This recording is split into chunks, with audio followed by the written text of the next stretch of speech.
তারিখের পর থেকে বাকরুদ্ধই হয়ে গেছি। মুখে কোনো কথাই আসে না, কারণ বুকের ব্যথা তো মুখ দিয়ে ব্যক্ত করা যায় না, তাই ওই ব্যথাটা তো বুকেই রয়েছে। সেই আগুনকে আমরা কোনোভাবেই নিভতে দেব না যতদিন না আমার মেয়ের সঠিক বিচার হয়। আজকে আমার একটা মেয়ে হারিয়ে এত সুন্দর বুদ্ধিমান ছেলে মেয়ে আমি পাশে পেয়েছি বলেই আজকে আমার এই যে লড়াই, আশা করছি আরো এগিয়ে নিয়ে যেতে পারবো।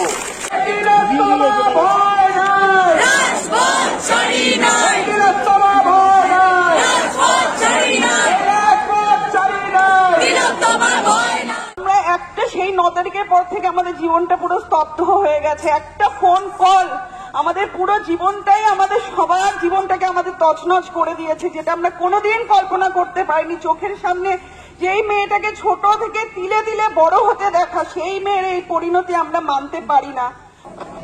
আজ কালকে থেকে কাজে ফিরছি এবং এটা অবশ্যই জনগণের কথা ভেবে সাধারণ মানুষের পাশে থাকার বার্তা নিয়ে, কিন্তু একটা কথা স্পষ্ট করতে চাই যে আমাদের বোনের বিচার যতদিন না পাচ্ছি আমাদের লড়াই কিন্তু চলবে, আমাদের লড়াই কিন্তু আমরা থামাবো না।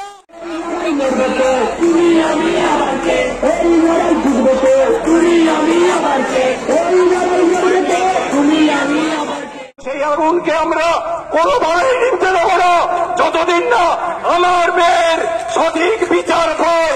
আমরা এই আগুনকে নিভতে দেব না।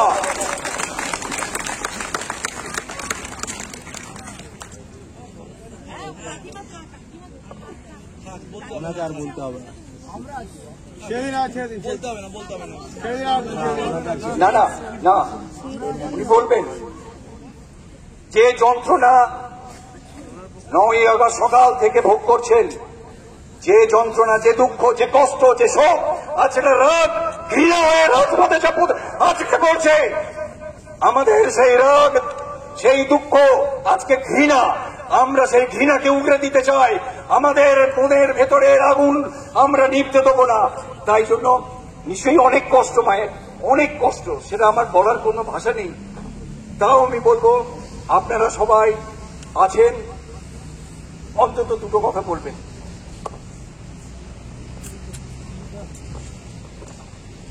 কি বলবো, আমি তো 9 তারিখের পর থেকে বাকরুদ্ধই হয়ে গেছি।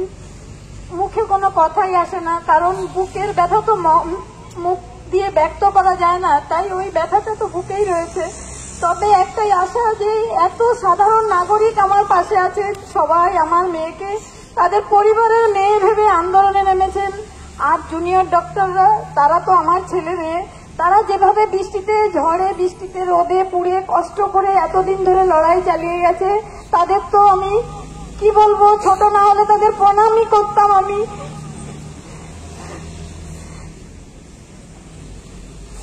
কিন্তু তারা এখন যে ডিসিশন নিয়েছে, তারা তো সেবা, জনগণের সেবার জন্যই ডাক্তার হয়, আর সমাজই তাদের এই রাস্তায় এনে দাঁড় করিয়েছে। তাই তারা যে ডিসিশন নিয়েছে যে সমাজের সেবা করবে এবং আন্দোলনও চালিয়ে যাবে, এটা আমি খুব খুশি হয়েছি যে তারা সমাজ সেবা করুক এবং আন্দোলনও চালিয়ে যাক, যাতে আমার মেয়ের বিচারটা পাই। আর আমি যতদিন না বিচার পাই, এভাবেই যেন আপনারা রাস্তায় থাকুন আর আমার পাশে থাকুন, এটাই আমি বলতে চাই।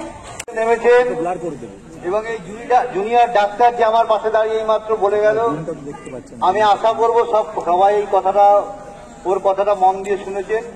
আমাদের ওই একটাই বক্তব্য, আর একটা কথা না বলে পারছি না। আজকে এই ছোট ছোট ছেলে মেয়েগুলো আজকে এত যে পরিণত তাদের বুদ্ধি হয়ে গেছে, আমি সত্যি দেখে অবাক হয়ে গেছি। আজকে আমার একটা মেয়ে হারিয়ে এত সুন্দর বুদ্ধিমান ছেলে মেয়ে আমি পাশে পেয়েছি বলেই আজকে আমার এই যে লড়াই, আশা করছি আরো এগিয়ে নিয়ে যেতে পারবো।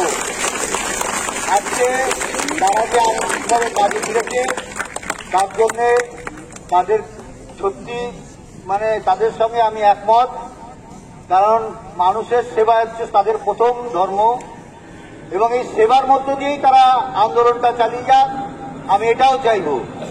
কারণ আমার মেয়ের বিচার আসতে গেলে খুব সহজে আসবে না, সেটা সবাই নিশ্চয়ই বুঝতে পারছে। সবার চেষ্টায় আশা করি আমি আমার লক্ষ্যে পৌঁছাতে পারবো। এবং এই যে ছোট ছোট ছেলে মেয়েরা, এরা যে এত পরিণত, এত বুদ্ধিমান ভাবে আজকে 37-38 দিন ধরে আন্দোলন চালিয়ে এসেছে এবং তারা যে সিদ্ধান্ত নিচ্ছে কাজে ফিরে আসার সত্যি আমি তাদের জন্য গর্ববোধ করছি। তারা কাজ করুক এবং সঙ্গে সঙ্গে আন্দোলনকে তীব্র থেকে তীব্রতর করবে বলেছে, এটাকে তারা চিন্তা করুক, তাহলে আমার বিচার আমি পাবো। এবং সিবিআইয়ের উপরে এবং উচ্চ আদালতের উপরে আমাদের আস্থা রাখতেই হবে এবং আস্থা রেখেই ধীরে ধীরে এগোচ্ছি। দেখা যাক কি হয়, শেষ পর্যন্ত সেটাই দেখবো আর কি করবো। 9 তারিখের পর থেকে আমাদের জীবনটা পুরো স্তব্ধ হয়ে গেছে। শুধুমাত্র বাড়িতে 8-10 জন মানুষ টিভি চালিয়ে সকাল থেকে রাত পর্যন্ত যতক্ষণ না ঘুমে ঢুলে পড়ি ততক্ষণ খবর চালিয়ে বসে থাকি যে কোথায় কে ধরা পড়ছে বা আমাদের মেয়ের উপর যে নারকীয় অত্যাচার হয়েছে, যে খুন হয়েছে, যে ধর্ষণ হয়েছে, তার কোনো অপরাধে যদি ধরা পড়ে সেটা দেখে যেন আমাদের বুকের উপর যে পাথরটা চাপা রয়েছে সেই পাথরটা যেন কোথা থেকে গিয়ে একটু সরে যায়।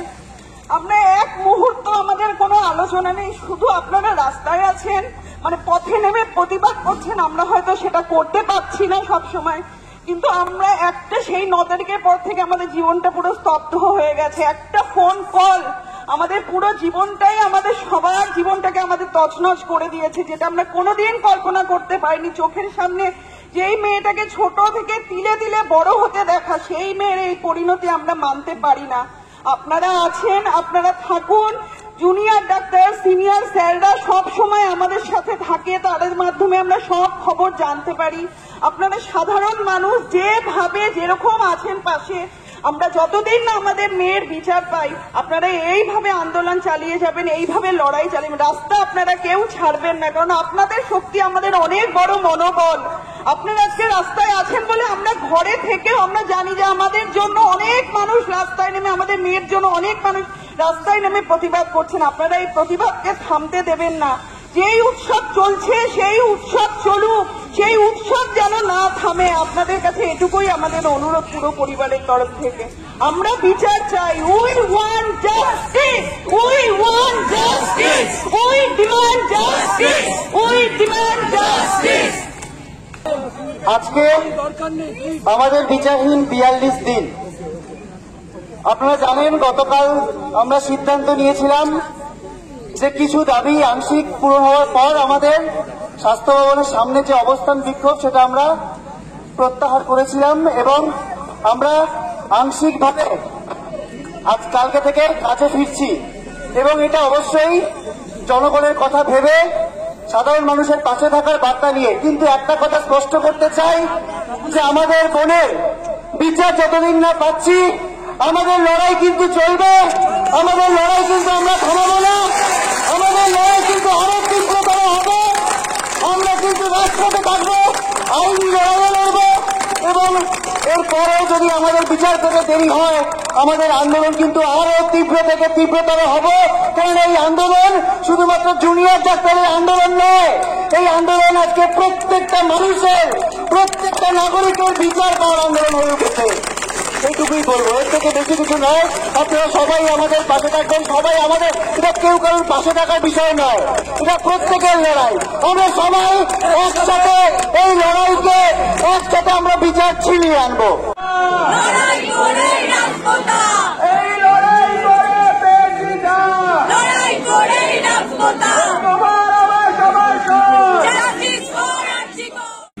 বাংলা হান্টের আরো খবর দেখতে নজর রাখুন। বাংলা খবর মানেই বাংলা হান্ট।